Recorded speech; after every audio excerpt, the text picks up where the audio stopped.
Salut fidèles internautes, bienvenue dans votre émission Bolinga Rande na Sarabino Kabilangeza na Fondation Ushindi. Place au Wapinga na bino to se retrouvera vraiment. Bon hésiter, beau s'abonner et belé, bon rozala jamais dessus.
radio-télévision nationale congolaise, affecté à la troisième. L'un de ses collègues comédiens, j'ai cité Soukari Elombe, viendra ensuite le mot des enfants, qui sera suivi par celui de l'ANTPC. L'ANTPC, c'est l'Association nationale de théâtre populaire du Congo. Après le mot de l'ANTPC, nous allons suivre celui du groupe Salongo. Monsieur le coordonnateur de la RTNC 3 prendra la parole avant monsieur le directeur général de la RTNC. Et nous allons clôturer cette série de prises de mots par celui de son excellence, monsieur le ministre du dépôt des gerbes de fleurs. Et juste après le dépôt des gerbes de fleurs, s'en suivra la levée du corps pour la place. Ce sera le chemin pour le cimetière où Chaba va se reposer pour M. Soukari Elombe pour l'oraison funèbre. Laissez tomber cette chanson mythique, cette chanson pleine de souvenirs, cette chanson est aussi, et fait partie de la vie de celui que nous pleurons aujourd'hui.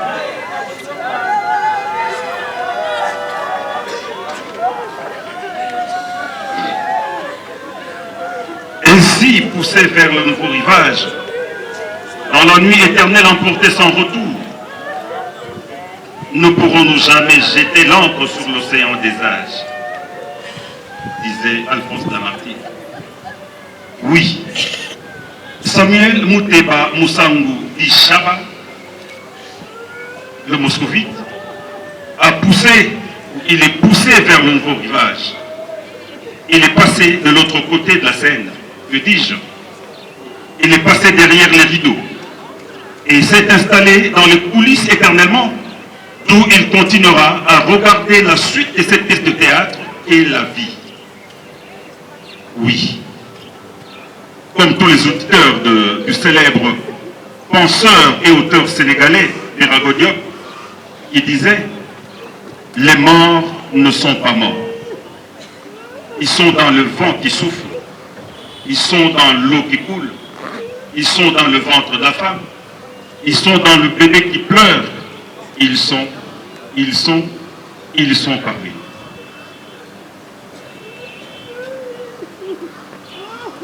Chaba est pour ainsi dire parmi nous, et bien confortablement installé dans les coulisses éternelles, et bientôt sera aux côtés de Stewart Inga, Nsengo Diangenda, Ebale Mondial, Mopepe, Monzele, Mindondo, Sans Souci, Papa Chef, Chako, Doudungafura et j'en passe. Et comme eux, il sera sous le regard critique des metteurs en scène, Chitengesana, Mikanza Mobien, Honoré Galant Mutombo Bwitch, Katanga Moupei et bien d'autres. Ils nous regardent jouer chacun son rôle sur ce grand plateau théâtral qui est la surface terrestre. En effet, sur scène, tous nous sommes. Et au théâtre, tous nous jouons. Et cette icône, née en 1956 à Kinshasa, qui repose dans cette caisse en bois, a fait du théâtre depuis sa tendre enfance dans la troupe Mwangazo, créée par feu Niemba Arthur. Et pour intégrer enfin le célèbre et mythique groupe Salongo de la chaîne nationale, la RTNC, et sa création par sa grandeur Chitengesana en 1975 avec son ami et voisin du quartier Inga Stewa. Nous retiendrons que ces deux noms, Inga et Chaba, sont tirés du projet Inga Chaba, du projet d'électrification de la nation par le maréchal Mobutu. D'où sont venus ces deux noms, Inga et Chaba. Il a vu venir tout le monde. Dit Chaba avait autant de qualités que sa disparition aujourd'hui plombe davantage les espoirs du groupe Salon. Dans les grandes réalisations aussi bien du cinéma que des dramatiques télévisées congolaises et de ce qu'on appelle un zonzing, Chaba a répondu avec brio, soit comme interprète, soit comme membre d'équipe technique, régisseur, je vais dire. Vous le trouverez dans La vie est belle, dans Mon Soussou, dans Dialogue contre sans souci, dans Beaucoup Tali, dans Tout pour mes enfants, dans Moscovite et bien d'autres. Bref, toute une vie consacrée entièrement à l'art de Kalende Dimondele Ndombe et de Léon Bengiste.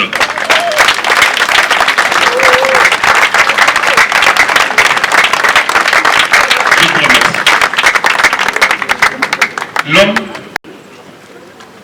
le paradoxe, très reconnu et primé par, dont la dernière en date, le prix de l'immortalité lui décerné par la Fondation Tokalisa il y a 2 semaines.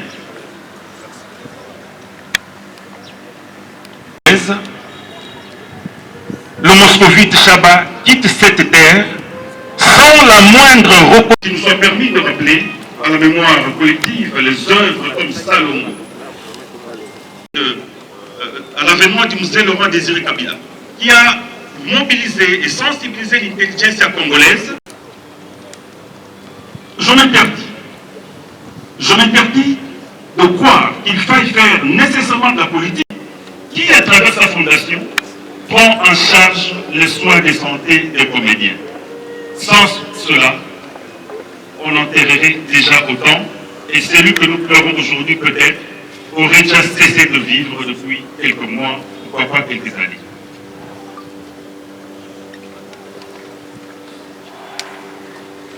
Chaba, vieux sable, moscovite.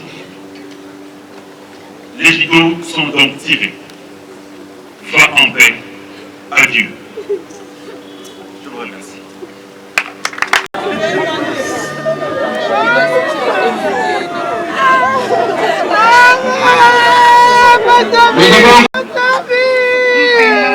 À notre Seigneur Jésus-Christ pour cette circonstance causée par la disparition de notre Père Samuel alias Chaba Moscovite. Avec son caractère humoriste, il était porteur de valeurs, un artiste doux, gentil et ouvert à tous. Pratiquant de valeurs chrétiennes, créant ainsi un bon climat à temps et à contre-temps. Une ambiance harmonieuse partout.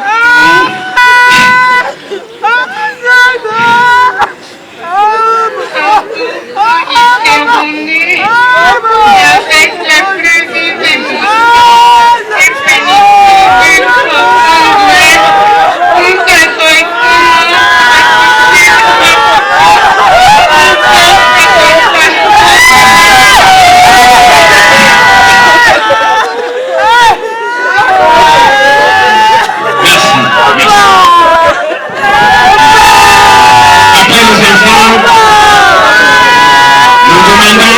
délégué, il s'agit bel et bien du président de l'NDP, M. Massoumou Debrendé, Yala Tayala, l'artiste. Alors que nous étions en train d'esquisser quelques pas de danse à Pacific Palace, à l'occasion de la journée internationale du théâtre, alors que nous venions de terminer la première partie de notre manifestation qui était destinée à une formation de renforcement de capacité avec l'appui de nos amis de l'INA, Chaba m'interpella pour dire, mais président Massoumou, ce 27 mars est une grande réussite. Je ne croyais pas qu'on pouvait mettre ensemble plus de 350 artistes dans cette grande salle de Pacific Palace. Et qu'il fallait nécessairement faire le double l'année prochaine, c'est-à-dire le 27 mars 2021, qui est, comme vous le savez, la journée internationale du théâtre. Et depuis 2 semaines, puisqu'il y avait ce défi, nous avons commencé à organiser cette manifestation qui aura lieu au mois de mars prochain, pour que nous puissions faire le double, comme l'avait souhaité notre ami Chaba ce jour-là. Mesdames et messieurs, en pareille circonstance, au nom de tous les artistes et comédiens, nous ne manquons de rappeler à l'autorité, surtout politique, dans son ensemble, pour qu'elle fasse diligence, afin que le statut de l'artiste soit voté à l'Assemblée nationale. Parce que lorsque cela sera fait, l'artiste, d'une manière générale, sera organisé et pourra se retrouver. Nous espérons que nos frères députés, sénateurs, vont se faire violence parce que nous pensons que c'est une activité d'un seul jour. Ils n'auront qu'à adopter ce qu'on a déjà décidé depuis plusieurs années. Cela ne faut pas demander beaucoup de temps. Et s'ils le faisaient, cela va nous dédouaner en beaucoup de choses. Encore une fois, Chaba a fait ce qu'il fallait faire. C'était un artiste et en tant que membre de la Sokoda, il a déclaré certaines de ses œuvres. C'est vrai que ça ne va pas encore très bien, mais dis-moi, chaque fois qu'il avait un problème, surtout lorsqu'il y avait paiement, puisque cela s'est fait quand même, les gens n'aiment pas le dire, même si ce n'est pas encore ce qu'il faut, mais les gens sont payés régulièrement à la Sokoda, eh bien, l'information, il la retire de chez moi. Président Mansour, est-ce qu'on a déjà commencé à payer? Je lui dis, courez vite. C'est pour dire qu'il était conscient de son état d'artiste et d'artiste comédien. Mais voilà que le destin décide autrement. Nous espérons que sa progéniture pourra s'occuper du reste. Et l'association que nous représentons fera tout pour que nous puissions aider cette famille-là à jouir de ce qu'elle a comme droit. Encore une fois, toutes nos condoléances à la grande famille théâtrale, toutes nos condoléances à la famille biologique.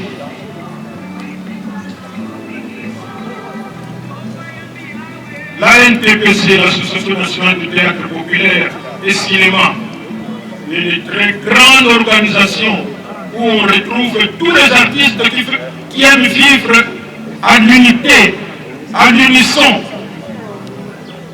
Eh bien, cette association remercie très sincèrement le DG de la RTNC pour avoir accepté que nous puissions organiser la rencontre d'aujourd'hui et que les images puissent passer en direct à travers les antennes de la RTNC.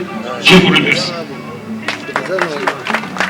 Permet ici non seulement de présenter mes condoléances à la famille, mais je voudrais préciser ici que Mouteba était dans une direction de la programmation de la RTNC3 et il avait son chef direct qui s'appelle Dr Kakitoum, à qui je laisse la parole pour le mot de ce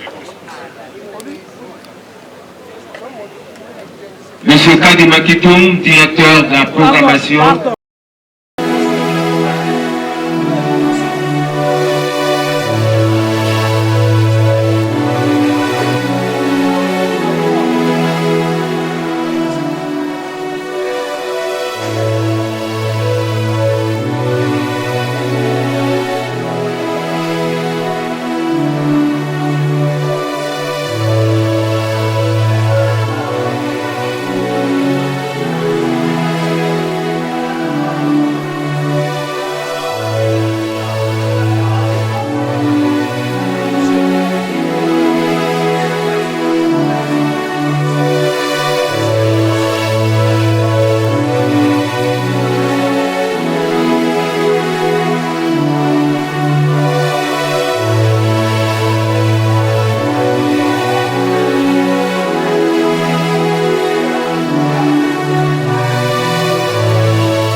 des enfants des artistes comédiens se prépare.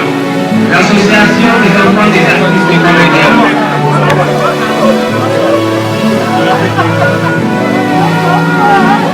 L'association des enfants des artistes comédiens.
Quand le moment est arrivé, le Seigneur nous appelle à lui. Aujourd'hui, c'est le tour de notre papa, on a pu au Seigneur de l'enlever aujourd'hui parmi nous, de le rappeler à lui. Voilà. Nous souffrons profondément pour ce qu'il a été pour nous. Nous sommes en peine de le voir partir pour ne plus le revoir. C'est vrai, il y en a qui, à l'occasion du décès de Papa Moussango, se disent, voilà, nous passons de pleurs en pleurs. Nous passons de l'angoisse à l'angoisse. Nous passons de la tristesse à la tristesse. Voilà. Sa mort nous a blessés. La mort, je m'aimerais à ce que nous puissions le savoir, est un mur impossible à escalader. Et toute tentative d'escalade ne ferait que rendre plus évidente notre impuissance face à la puissance de la mort. Nous ne pouvons pas faire face à la mort. Quand elle nous arrive, nous nous laissons. Et Dieu sait, face à une réalité comme celle-ci, il faut que nous remettre entre le mains du Seigneur. Voilà, nous souffrons profondément. Nous demandons tout simplement la grâce Nous allons offrir entre le nom du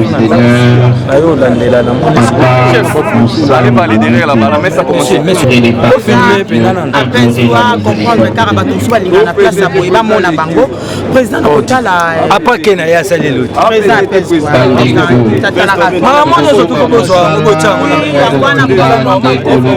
ayene kaka sasa bamoni bato tokobondela nzambe mokonzi wa bomoi pote na nguya ya ye asepisa ndeko wa biso mosango akotisa ye obolongo mwa basantu kristo mokengeli molamu wa mpata sika wakumba ye omabeke azongisa ye omaboko matata bongo ndeko wa biso ayoka esengo elongo na basantu ombonga ya nkombo wa bileko mais toi pe bato ya ba rendez-vous toi pe bato ya ba engagement toi bato ya mamobile na ko commenter na plus te parce que cause un peu musu likambo mo abongo eza menga na za pe empêcher soit na voyage parce que yo songa na lobaki pona baninga alors pona ngasko to wana eza likambo zo mutu nyonso to ayebi ke na tango passe il faut to landa baninga soko moni mutu ayite raison plus eza ye mutu ayebi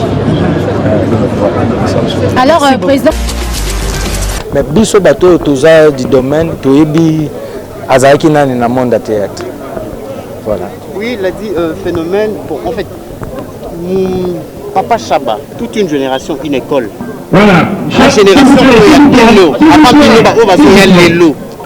Est-ce que vous avez le colonna bon? Vous avez vraiment toenga pena na lobaka na chance mingi oyo vraiment nazalaka pena bakulutu et puis balingai na mingi parce que ntango nayaki kokuta bakulutu nazalaki quand même mwana moko discipliné donc c'est-à-dire bakolo nyonso bazwaki nga batiaki nga pene na bango epoko nga pene na bango yaki ya pamba te na kofutaki na mambo ebele osamba ndenge aza wana ndenge alali ayaki ve moko donc tout ça n'est mambo belé donc d'ailleurs na sala titre nanga mo 5 na ban donc c'est-à-dire les cas na version la version duplication to jouer na ye azapa rôle moko intervenant rôle moko makasi to vana bango te belé na ba maki tant to préparer ko ça la spectacle na biso ya nini ya Paris donc tu vas na bango na ba maki donc totiki bandako totiki ba famille tu vas na bango penda bouye tozola muka nyonso tout tozosala ensemble ti yaki ko arriver que tant tozo préparer LC donc tu vas vraiment tabelé tokena na bango ti ba maki to kota na bango ba maki to donc tolala resika moko to liaka donc tola muka to yebani ke o la muka kabouye ba père na tsela na ba chaba ti yaki ko arriver que bango ba voyager ngana tikali na voyage wala donc Azapère va souvenir les amants. Génération sextape. Et le monde n'a bien beaucoup de showbiz.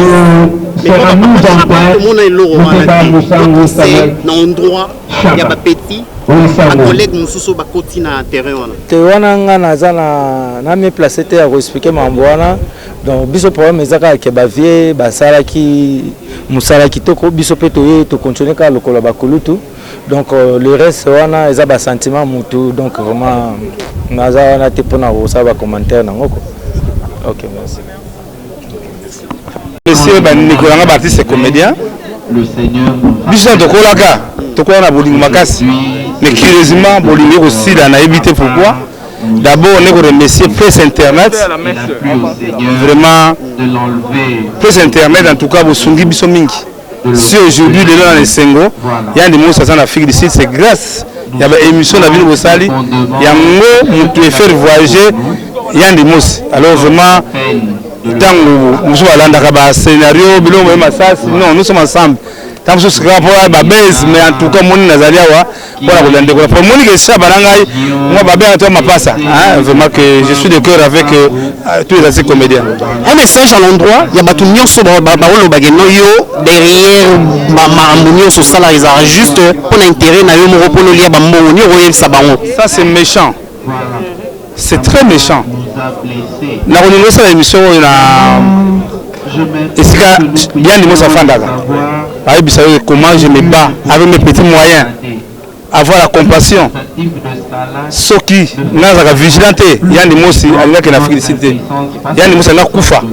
Dans ce sens, je ne mange pas les mots. Je ne mange pas les mots. Parce que Yann Moussi a salé les shit, même dans Zara Kinaï. N'a pas tambour à Yann Moussi. Ce qui est l'eau, parce que l'Église catholique demande le respect aux morts. Voilà. Oh là là. L'actualité, que c'est très malheureux. On a français, les opportunistes, c'est danger Salama, c'est d'abord l'amour du prochain. Je crois que ma Kambuya, petit Nabiso, il était à Kanda. Est-ce qu'il était à Kanda, m'a payé combien? Nous avons sali tout pour l'été à Kanda, et Papa Boul, il y a la plainte. Ce que j'ai fait, c'est Dieu. Et là, on est sur Evan Zambe, Satan, c'est pas l'angoté. Et concrètement, il va parler. C'est moi qui connais la confusion, les attentes des artistes, c'est moi qui connais ça. Les lots, Dieu merci, les remercier la première dame, Maman Denise Yankerou, il y a Edangaï, avec 4 assistants, ça fait ça, artiste. Mais après, c'est un exemple. Demain, elle ne sera pas là. Tout bon, parce que Bissou a folie. Vraiment, merci pour la chab en tout cas. C'est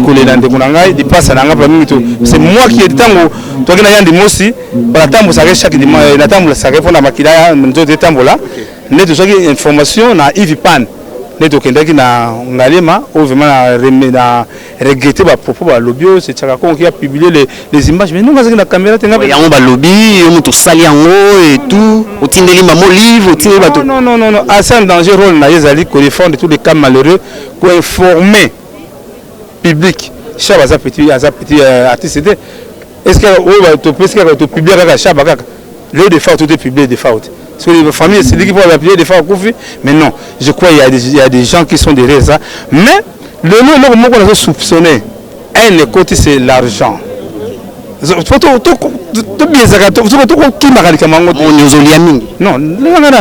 est-ce que vous avez une information au chaque mois bon les familles machako tant va remettre l'enveloppe na motema na bango malamu babiki papa o sali dans tout même ils ont refusé mais ba organiser matanga ya mama Chako ils ont prendre alors il y a ça que je fais avec transparence même na ya papa Yann Moussi tant maman wana elle a suivi émission ya papa Yann Moussi na internet elle a décidé de nous aider tant que comme na HJ on demandait $4,000 à Boutouana tous un bon wapi docteur Aboyaki babi qui s'agit de instruction il y a 5 cas il fallait il y a des mots il y a tout même na hôpital Maman Olive parce que Boutouana donc maman wana c'est elle qui nous a aidé à PC le docteur à PC tout petit docteur téléphone mais à l'objet qui boit soigner Yann Moussi tant que Yann Moussi parce qu'il a Boutouana j'ai les images pour le bon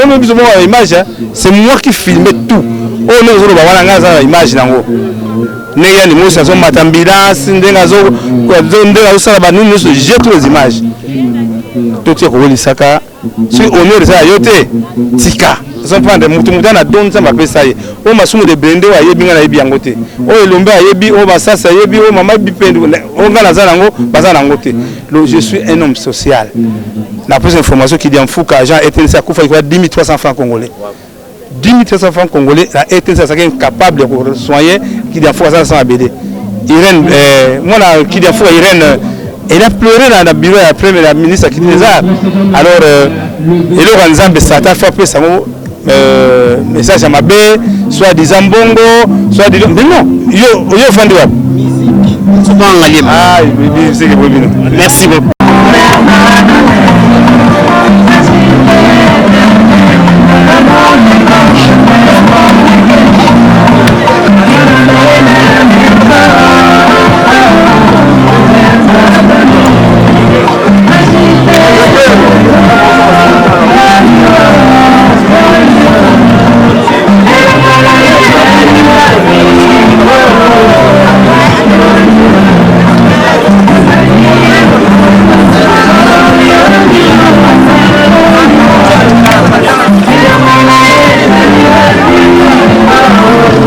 politique culturelle. Déjà, les pays manquent la politique culturelle. On ne sait pas, tout ce que nous faisons, c'est dans les ghettos, hein, donc nous les faisons par nous-mêmes. Nous manquons déjà une politique sérieuse culturelle. Il n'y a aucune loi par rapport à la culture. Donc on se débrouille. Mais vous êtes des amis des députés. Vous pouvez oui, voilà, ben, les députés. Vous n'attendez pas que le gouvernement. Mais pour compléter, il y a des députés artistes. Qu'est-ce qu'il faut? Mais le problème c'est quoi? Il faut de grands leaders d'opinion. Des grands leaders, oui, c'est comme ça. Il faut des grands leaders artistes dans les parlements de demain pour bien défendre la culture. C'est ça. Il faut une loi culturelle dans ces pays. Il faut voir comment nous pouvons, les pays peuvent faire pour que l'artiste ne meure plus comme ça. L'artiste doit toujours mourir pauvre. Pourquoi? Parce que jusque-là, nous ne mourrons que pauvres. Qu'est-ce qui se passe? Vous n'êtes pas organisé. On ne saura pas s'organiser. On peut bien s'organiser. Et si l'État ne nous accompagne pas, s'il n'y a pas de loi qui accompagne les artistes, il n'y a aucune loi. Nos œuvres sont piratées à la longueur de la journée. Est-ce qu'on peut faire arrêter quelqu'un qui t'a piraté ton œuvre? Déjà non dans ces pays. Mais s'il y avait une loi, il y avait quand même l'État derrière nous, le ministère de la Culture et des Arts derrière nous, on pouvait bien protéger nos œuvres. L'artiste, c'est ce que nous faisons. Moi, par exemple, j'ai réalisé plus de 700 films. Dites-moi, qu'est-ce que, dans la mesure du possible, j'ai gagné déjà par rapport à toutes ces œuvres que j'ai réalisées? Non. Y a-t-il une loi qui me protège? Non. Y a-t-il une loi qui m'accompagne? Non. Le ministre de la Culture et des Arts vient et ressorte comme ça, sans pourtant savoir ce qu'il est venu faire dans son ministère. Pourquoi y a-t-il un ministère de la Culture et des Arts jusque-là dans notre pays? Parce que nous n'en avons vraiment pas besoin par rapport à tout ce qui se passe. Oui, parce que lorsque vous donnez que voilà, nous devons avoir un ministre de la Culture et des Arts, son travail c'est quoi? Son plan d'action c'est quoi? Son cahier de charges c'est quoi? Il n'y en a pas. Il y a un ministre qui entre, qui ressort, sans pourtant savoir ce qu'il est venu faire. À suivre quand même. Alors, à votre niveau, vous n'avez jamais mené les démarches? Ah oui, président Migo, un mot. Ouais, juste malheureusement raté. Vient d'ailleurs, vient la biso Chaba, donc là papa na biso, il y a na biso, il y a un moment où il pendant la place des artistes. Voyez artistes, on aurait ah ndeza, dans le baramel, font le bara morgue, saleté. Place des artistes, il y a un gros déjà place, même mouta, c'est l'art naïe. On aurait, on aurait vu Chaba, donc on aurait vu la biso Chaba, donc. Pas sans monter ma mère, ils ont dit la biso sur quoi, le quoi qui est donc ça me comme mon avis quoi, mon avis vraiment. Ok, merci beaucoup président. Ouais, nous avons quand même taper à circonstance, de côté papa na biso Chaba, icône na biso on appelle des artistes quand on est aux awa et va me condamner surtout la famille que son âme repose en paix. Merci beaucoup. Ok, merci beaucoup. Bonjour président Lisfokote. Ouais, bonjour maman. Bonjour. Oui, mamouké. Un monde d'Engezalaka. Ouais, en tout cas, mes condoléances à la famille biologique, à Chaba et puis à l'artiste et tout. Tout ça vraiment dans ma tanga, au Ebikaka. Donc, ils n'arrivent pas sur le Kabana, Mouto, au Bozakino déjà, Babatan et Belé. Puis papa Nabiso, icône na Moussala, en tout cas vraiment, et ça Biso vraiment passe. Mais bon, c'est Dieu qui a donné, et Nzambeka Wana Moutou, Azur et Pesaki. Donc, Mingor le besoin vraiment, courage quand l'artiste et tout, courage dans la famille biologique. Courage dans Biso, plus tard, donc, dans mon information. Donc voilà, on trouve Victor ça la photo autant na vraiment ya maman na kufi et on a eu na monde c'est long état que papa na biso patiki biso ndé après na ke matanga na biso donc wana na mwana était potara na ça babash bona matango ya tante nanga et permettre que na kuna temena avec ezala awa na oya awa na monde si face à pays na ke matanga polémique mo musée de Cana ezala ba bo ma guerre génération ceux qui mukolo mo kufi ba jeune mo na rare mais ceux qui mo na bina kufi ba vie wana ba yaka ba vie bazo déplorer comportement na bino ko lo bandine ba vie wana ba comédien bazo ba bino za guerre génération so ko la kufi ya raté bon on a évité par rapport à la disponibilité batu ndeti ngayo na salle fort na ya lelo parce que il a papa na maté oui na retard par rapport on a l'autre expliqué moni oyo aza tante na ngai donc na salle babash na salle za bash na banino ato sala ngo siko ka ana victoire pona ke chapa ce matin ngeza na salle ngo pambate eza pour un bit là au moins ça les na mona na manque mais na mona na awa na bi ke ba ndoro ba comprendre nga na ça que faut na mona na na bi te papa ba tam mususu ya batu mais nga na bi loko na zanga raté. Merci beaucoup. Mon souvenir nous allons regarder. Ba souvenir a bien pas. Okozala jamais de si lelo ezali mukolo wapi bazo kende kotika papa Chaba na bakende kokunda ye ezali nde mokolo ya lelo mais eza pasi pe mawakotala baninga oyo basala na ye musala baninga oyo batambola na ye tozomona bango vraiment te mais mingi ya kokommente ezali te bino moko bomona kana bilili mo interview ya batu ndenge tozwi na RTNC donc RTNC vraiment Nzambe ya pambola bino na ndenge bo honorer vraiment papa Chaba po epesameli batu nyonso tout ezana batu musu po travailler place songolo mais tangu yo lelo zate po ba honorer ezaka tout un problème mais to pesi bino ka ba merci belé bozala kaka wana tozozwa mo ba interview ndenge ezalaka tokozonga lisu boni yo bien to moni yo pe alelo ba ekotia plaque ya artiste comédien na biso ikoni ya mboka moi liloba ndenge ezala mais en tout cas vraiment ça n'a pas passé belé pour faire oyo Nathan na bon ayebaka non papa Chaba na ina mona muke na tali na RTNC mais ce qu'on attend on a ko kusa na sko pembeni na ye tant muke na sali na feka ba 2 mois 3 mois toto yeba na benda bien donc souci on a na ngofuma yango wana na mois 2 mois 3 mois toto na comme sola na vie na mo revient sali nini akufi en même temps na ba bon souvenir ya vie papa Chaba Tokendaka naye et pas ya Gentini Ngobila, gouverneur de la ville. Gouverneur de la ville Gentini Ngobila a pesa biso akabela mutu enveloppe naye. Mais papa Chaba pesinga conseil moi binanga petit nanga. Yo a petit moza mwana nga bi mwana. Moni mbongo yo zui secret mo na ko peso na vie. Soko sali cop ba peso mbongo. Fo moi si na yo mona ngo na ndako. Conseil a pesanga yango na binanga pona nini? Mustana so ba artiste ba futa biso salaire te. Mais soko zui mbongo ko bombela nga mwasi na hote pesa kai. Donc pesa nga conseil mo kota na mutu na même temps abenanga mato ya binanga groupe nyoso ya théâtre ba robengi sarayo bando benga rayo ko linga basi na groupe ya théâtre te. Na bisi vie conseil na nga pesa la radio bongo mais au fortifier nga liso pesa nga sous conseil oyo na otika la robosa na nga ngote. OK, merci beaucoup président. Merci. OK. Par rapport à mort na bino bozo ku ba mort anenyo so boku ba mort banane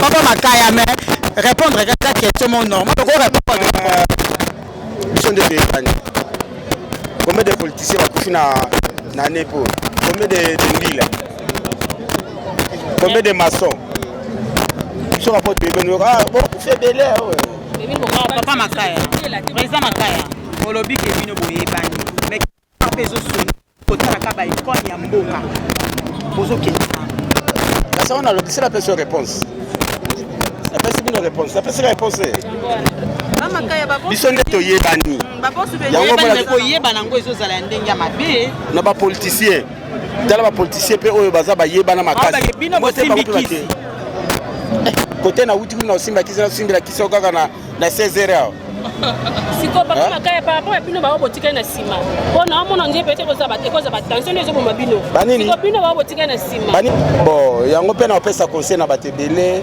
soko za na problème melama ebele la pongi soko ba gege ba egege so mela bombe ba bombe la bosa nango po ezake wana raison makanisi belé ba doit makanisi belé ya conseil na batika lo ba assurance à santé oh maman Denis appelle ça faut pas qu'il ait contrôle on ne sait jamais koye bato za maladie moko ya kala yo bombango na muteme sala yo le kala ngome jour e futu mukero la mukero ya mukolo mususu ba souvenir bien pour na bino na papa Chaba ezebele o modika yango na nga na sokamwa kaba bize Chaba kufi eleki nga oh na bengi simisi yoka vie ndenga yoka vie Chaba kufi et puis on a évité qui a na parler donc comment raisonner kaka na avant semaine wana tozwaka na Willery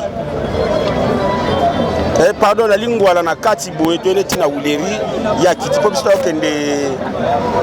kende kimpese nga simise photo zwa epela na rond point via kito albe on a ke parler ngapo olunga kota monga fulano comme kota yote mikolo na awa te albe on a ke ta na mer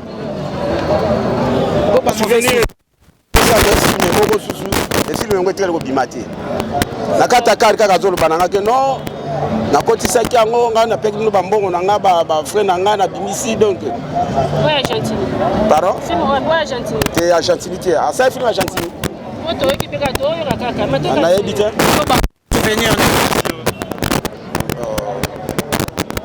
via kufi souvenir OK merci beaucoup merci vraiment Président Koba, na kotala vraiment lelo mutu munene iko na mboka lokola Moscovite pour ngala linga benge mingi Moscovite pour yango nde sala ya zala. Mais na kotala c'est comme si on dirait ça qui problématique. Donc tozo ebaté ça vraiment ni. Non. Au moins les bémol baké dans la logique. Balingaki des autres à la famille. Balingaki ordre zala. Baké na au moins vous méritez 6 jours 7 jours ba malamoko. Baké okunda. Ko zolo mabete, ko zolo mabete ko bulu mabete. Vieux chat bazaki mutaboy. Azaki muta mayele, azaki mutaboy. Mais na kotala bandingo bazali ko sakana na ye mingi vraiment bazate. Bandingo bazali bata groupe salongo bangwana bazali wana. Biso ba papa ko ba biso tozali a. Olingi batuni bazala. Mais non, yo yebi question nga nazo poser papa ko bolingo memanga likolo président na ngai. Olingi na ya. Ba bata shop bata na groupe salongo bangwana. Bata groupe nzo bazali. Biso ba papa ko ba pe biso tozali. Olingi bana bazala. Mais ndengo yebi ke soki s'il vous plaît président Koba. Ndengo yebi ke artiste comédien icône lokola Moscovite ndenga kufi be papa Chaba. Et sengi na mutu tout il faut azala. Bon eza famille balinga ke mbala moko boy. Ba famille balingi de sorte na mutu la bango balingi de mot de la fin ndengeza. Ouais to ça souci baoba wala za baoba na biso na si bomo na Moscovite joua na ye na Moscovite to beta biloko na Moscovite a beta pe aba koba wani na bia alo kuna yo o pesa mbongo na poto ayezo livre pesa ya bi wala te longola pesa ngai na zala besoin livre te na zala besoin mbongo to na Moscovite beta mikolo ku to zala pièce to sala luka makambo azala pièce na ngai mbaya tata mwasi na ngazo sala luka makambo mais akufi nzambe kaka na zo molimo na mais to contenir pièce ça sur ma casse to contenir pièce wana. OK, merci beaucoup président. Oui, bonjour maman. Bonjour. Ouais, ça va. On sait qui est oui, na seki pondo gabi longola linete on a seki moi muke. Président moi liloba. Vie bosangana kina ye bosala ki musala moko mais lelo azongi molimo pa ya nzambe. Ndenge ezala. Tu rendre vieux dernier hommage. Mais dernier hommage tu rendre vieux ça y a été. Photo le barapé, il faut qu'on se le dise. Donc au pénal ça y a été a mérité en côté. Mais on n'a pas le choix. On n'a pas le choix et à on n'a pas le choix comment papa il faut que le bapoko tala vraiment icône ya mboka baoba obi ke vieux chaba sala makambe bele mena ko tala leleli obino bolele lié donc to bateni to ko loba. Bon en tout cas moi aussi je n'arrive pas à comprendre de ces les gars. Je n'arrive pas à comprendre mais bande ko langa na osela ka bande ko langa ba artiste soki to ebige muta kufi jour ta ko rebima to tika ba misala msuto onde ko sala to tika ka misala na to ya kaka esika oyo matanga ezali tala onero eza onero shabate mais misusu bala ko ba tournage misusu bala ko mambo belé donc eza vraiment passé vraiment donc via kendela na pina kimia pe magana kimia po to mingi ya ko lobate vraiment na moment mot de la fin de mot de la fin na ngai tous on a besoin bande ko na biso ba artiste tala ka avec corps de côté la minute mais tala batu tala espace ezaka passe donc mbala sima bande ko ba yeba ko cha ngoma boko na makambo ya ba artiste s'il y a un problème faut ba ko arranger biso na biso to noraka ba oui il faut to noraka ba oui tala cameraman da zu image ne ko de côté na zo kende soko tali mais to yebi monsieur salama to yebi ne ba bangume salama wa mais oyo pena donc otala obeta pe balle na kati ya pose pe balle bandi ko beta no balla obeti laro lembaro obimilaro keilaro donc tala ka mais ça va passer donc un peu marana kimia président atiki bana combien moi si Oui, Atiki, moi, c'est la bande. En tout cas, nombre de balles, en tout cas, je ne sais pas encore, mais Atiki, quand même, moi, c'est la bande. Nombre de balles, en tout cas, on a habité. Atiki, bana. Nazala, moi, souvenir à Malambo, la pièce, moi, tout joué n'est pas là. Il y a eu la PSTV, la canal plus 342, 49, pardon, 349. On dit comme avant, Batonio, surtout Bakoma. Tant que vous collez, on a commis les bosses de tout. Je suis là. Mais place à tournage, on a Yemoko, amené la comité. Serge, passé partout. La communauté, j'ai ma communauté, mais il a commis. Et donc, on est marquant à ma casse. Et puis, on a conseillé, moi, trop de période de retourner sur papier. Pour tous les bateaux de fréquenter le salon, trop de Molaï, dans la travail, dans Molaï, la travail, dans Papa Lombe.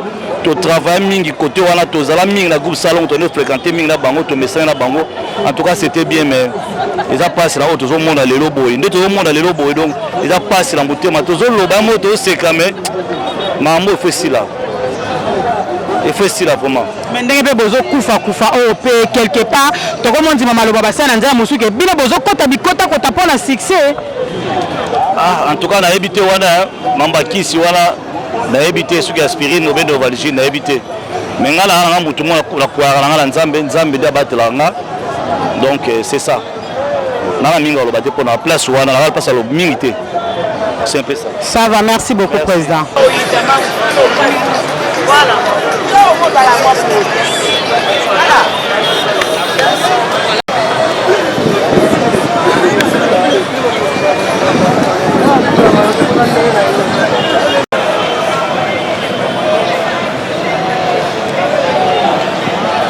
Vous informez également, malgré ma table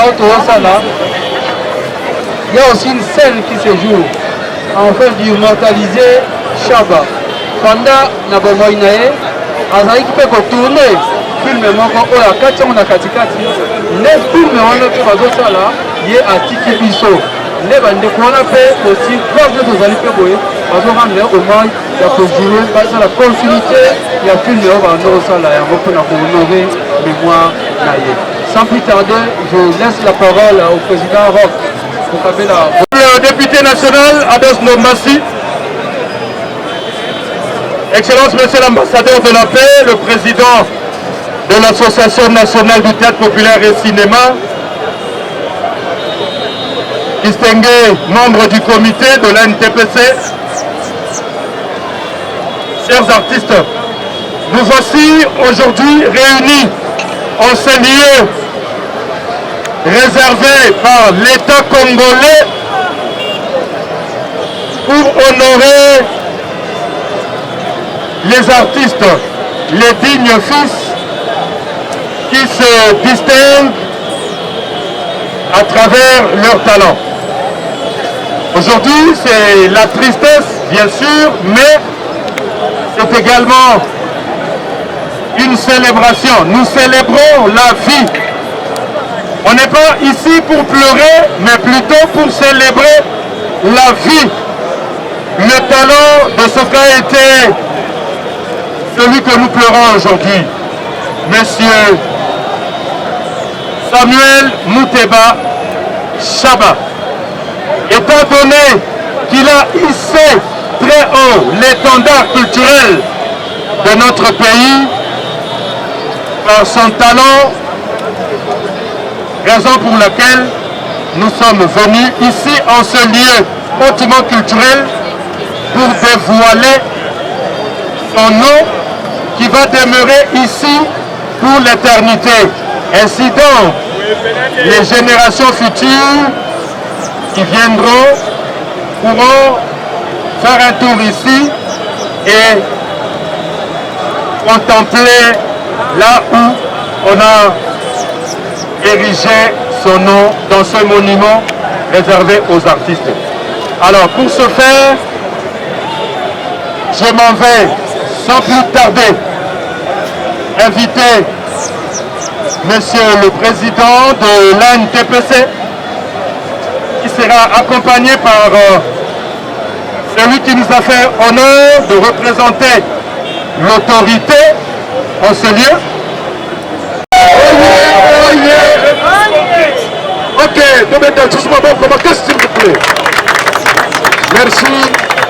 makambo mosusu koloba eza te na RTNC tosi tolobaki déjà. Merci. Nazopesa courage mingi na groupe Salongo. Groupe Salongo. C'est vrai que Batebele va être raté, que vous rappelez les artistes, je suis aussi opérateur culturel.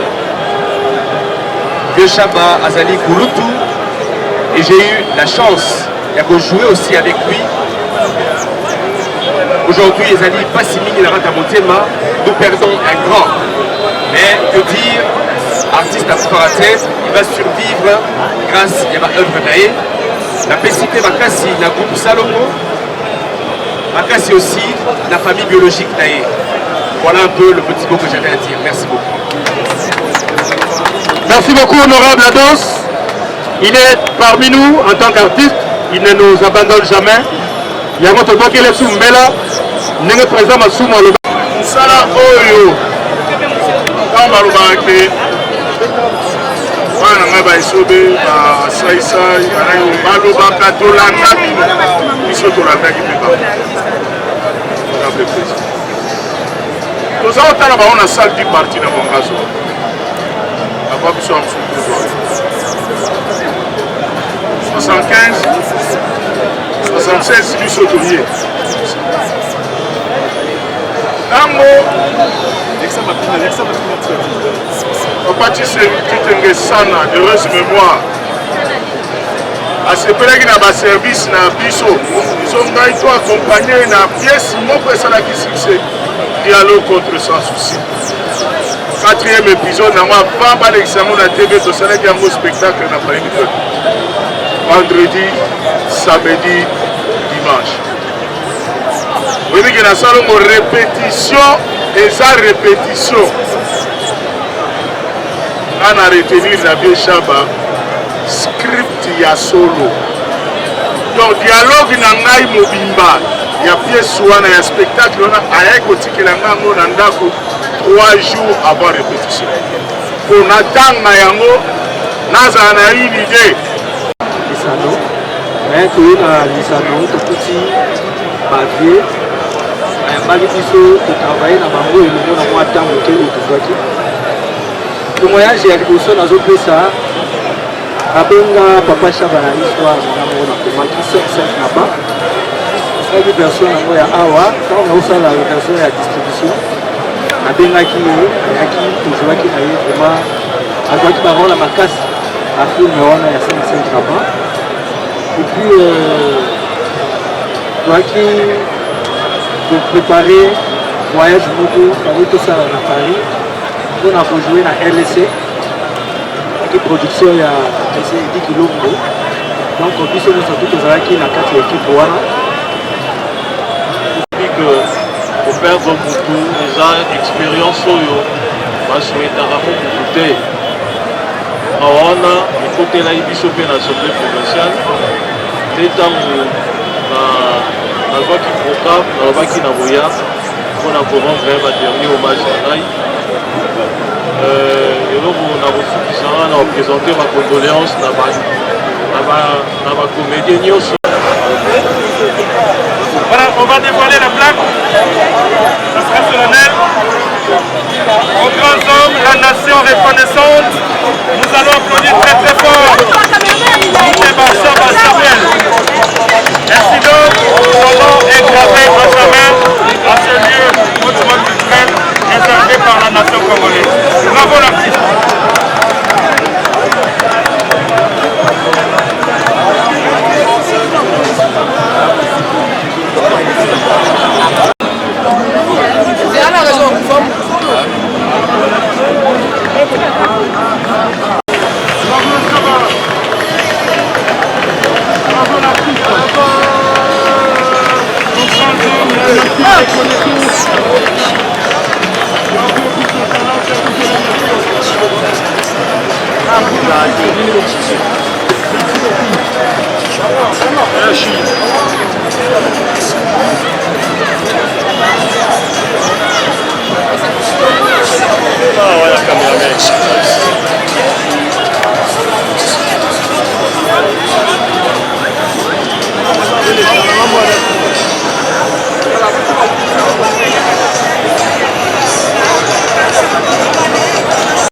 merci beaucoup vraiment na abonné na biso ya fondation Ushindi bino moko bomoni événement ndenge nini eleki que son âme repose en paix papa Chaba bake kokunda ye Moscovite kaka nde na yebisaka bino vraiment Moscovite eza pasi pe mawa bokolanda na interview ndenge bandeko na ye na interview ndenge bandeko na ye ndenge balobi baleli eleleli o baleleli papa Chaba le Moscovite eza pasi mais biso tozalaki kaka na kozwa batu koyoka ndenge batu bazoloba komona po azalaki moko oyo tozalaki na ye vraiment bandeko na biso comme conseil toyebaka ndenge akovanda tomilengele po ngonga ngo mpe ezoloba lisusu te ezoloba te komi kaka olali ozolamuka te ozali kotambola libaku ka bepu okwei.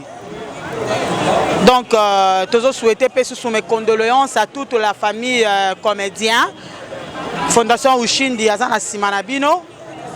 Toromona nakaka la prochaine émission.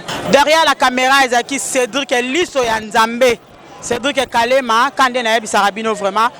Beau s'abonner et belé à la prochaine émission.